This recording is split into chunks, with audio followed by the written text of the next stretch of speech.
Praise the Lord. सबको जय मसीह की। परमेश्वर आप सबको बहुत बहुत आशीष दे। प्रभु यीशु मसीह के एक नए वीडियो के साथ एक नए वचन में आप सबका स्वागत है। आज हम आप सबके बीच एक कहानी को लेकर आए हैं,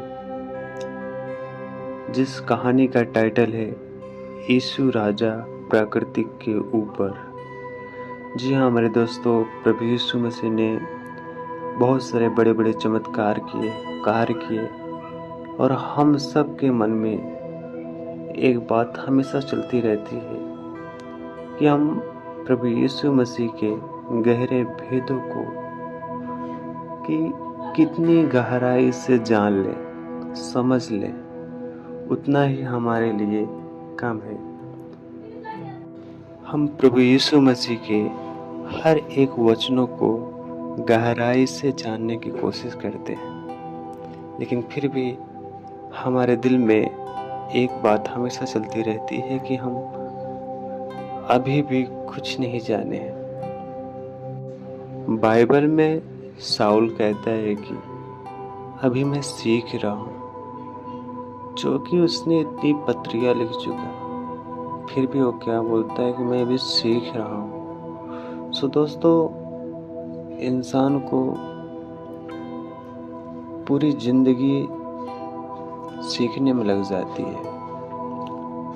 सो दोस्तों, इंसान हर एक दिन, हर एक रोज, हर एक समय, हर एक पल कुछ न कुछ सीखता ही रहता है। हर रोज कुछ न कुछ सीखता है।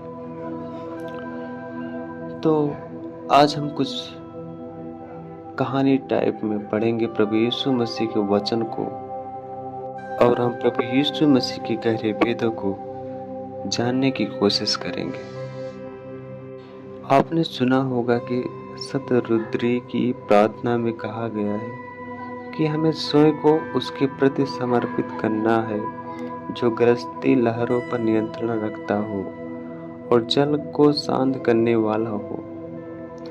यजुर्वेद 4 अध्याय उसके 5 से 5 तक। आज मैं आपको पवित्र शास्त्र में एक कहानी सुनाना चाहता हूँ, जो यह दर्शाती है कि प्रभु यीशु का कैसे जल और आंधी पर नियंत्रण था, जिसने उन्होंने रचना की थी।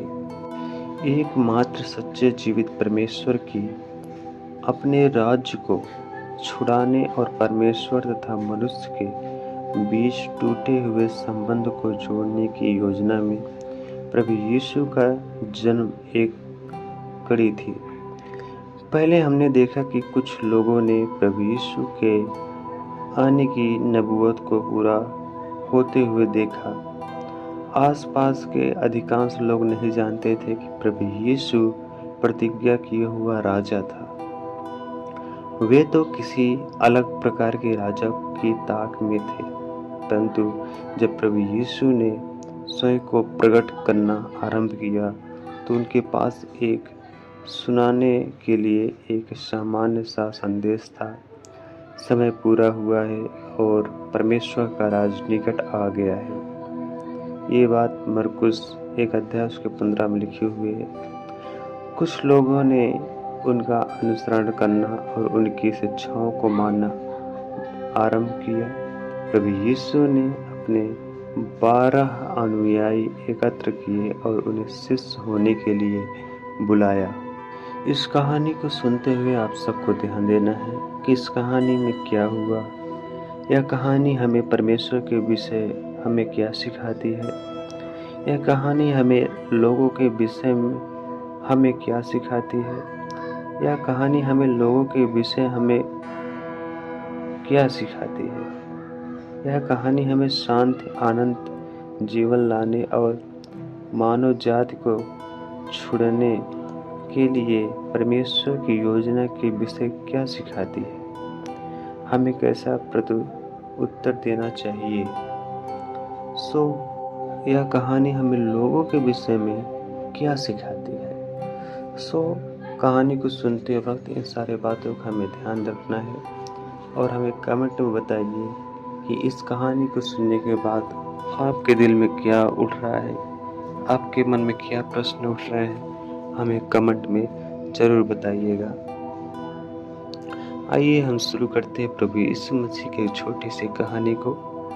उसके बाद आप सब मुझे कमेंट में बताइएगा। प्रभु यीशु उस भीड़ को शिक्षा दे रहे थे जिसने परमेश्वर के राज्य के विषय सुनकर उनके पीछे हो ली थी।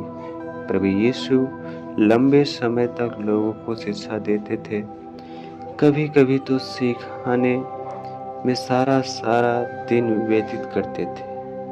ऐसे ही एक दिन उनके सामने भीड़ बहुत बड़ी थी, इसलिए उन्हें एक नाव में खड़ा होना पड़ा और नाव को झील के किनारे से थोड़ा दूर अंदर ले गए थे ताकि सारी भीड़ में से प्रत्येक व्यक्ति उनको सुन ले।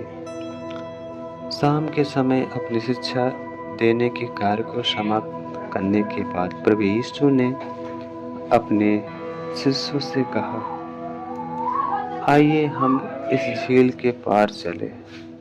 भीड़ को छोड़कर उन्होंने प्रभु यीशु को अपने साथ लिया और वे झील पार करने लगे।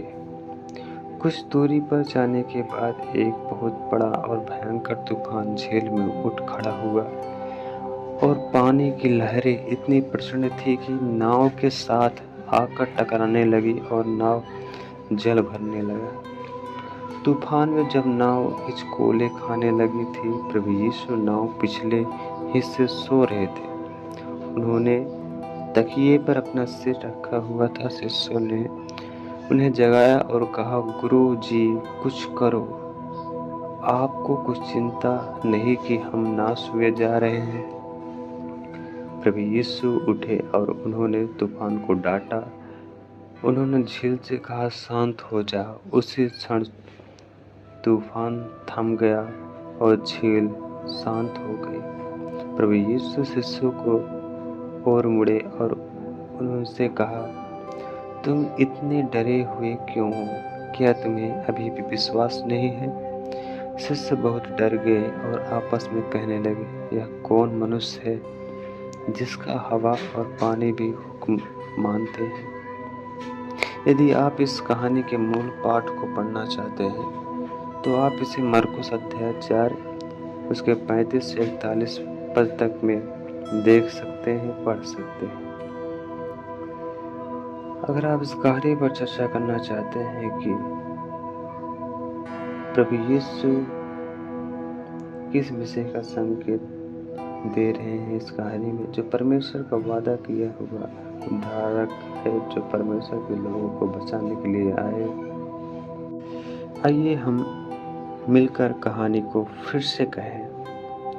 पहले क्या हुआ, फिर क्या हुआ? आप इससे क्या समझते हैं? यह कहानी परमेश्वर के विषय क्या कहती है? एकमात्र सच्चा जीवित परमेश्वर इस कहानी में कार्य कैसे करता है? यह हमें परमेश्वर के स्वभाव और चरित्र के विषय क्या सिखाती है? यह कहानी लोगों के विषय क्या कहती है? वे कैसे जीवित और सच्चे परमेश्वर के साथ जुड़े? उन्होंने कैसे जीवन और शांति का अनुभव किया? यह कहानी हमें एकमात्र सच्चे जीवित परमेश्वर की हमारे लिए जीवन, शांति और उनके साथ संबंध रखने की योजना के विषय क्या सिखाती है? इस कहानी को सुनने के बाद आपको एकमात्र सच्चे जीवित परमेश्वर को कैसा प्रत्युत्तर देना चाहिए? प्रभु यीशु मसीह ने अपने जीवन काल में बहुत से आश्चर्य कर्म किए और प्रमाणित किया कि जो वह सिखा रहे थे वे परमेश्वर के राज्य की शिक्षा की एक मात्र मुंह के वचन नहीं थे। वह यहाँ और अभी परमेश्वर के राज्य को ला रहे थे। मूसा की कहानी में हमने देखा कि कैसे एकमात्र सच्चे जीवित परमेश्वर ने लहरों और समुद्र के पानी को नियंत्रित किया। उसी तरह से राजा यीशु प्रमाणित करते हुए दर्शाते हैं कि उनका प्रकृति पर अधिकार है। अगले सप्ताह में परमेश्वर का राज्य विस्तार पर विचार करना जारी रहेंगे। तब तक के लिए सबको धन्यवाद इस वचन को सुनने के लिए। परमेश्वर आप सबको बहुत बहुत आशीष दे। आप सबको संभाले रखे।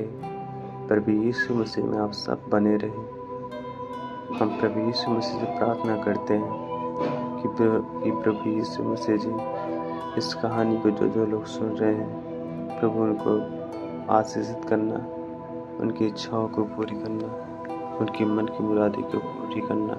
प्रभु यीशु मसीह के नाम में प्रार्थना मांगते हैं। आमीन।